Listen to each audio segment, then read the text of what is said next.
You've heard of air conditioners that cool your home, but have you heard of one that runs entirely on sound waves? Or a fridge that cools itself using sunlight? These aren't science fiction.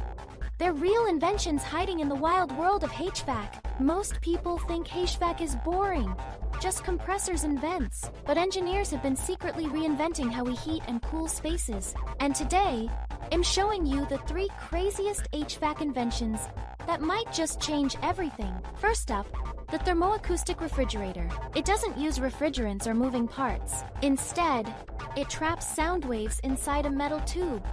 And those waves actually push heat around. The louder the sound, the colder one side gets. It's like cooling your drink with a rock concert. Next, meet the solar Thermoac. Instead of using electricity, it uses concentrated sunlight to power a cooling cycle. It's so efficient, one system in Arizona cuts energy use by 80%. The irony? It gets cooler the hotter it gets outside. And then Therese personal climate bubbles. Imagine a desk that projects a pocket of warm or cool air around you.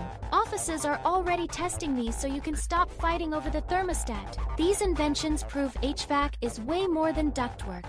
It's the future of comfort, powered by sound, sun, and science fiction fail-level creativity. So the next time your AC hums, maybe it's just singing its way to a cooler tomorrow. If you love discovering weird tech that actually works, hit that subscribe button, because the next video might just blow hot and cold at the same time.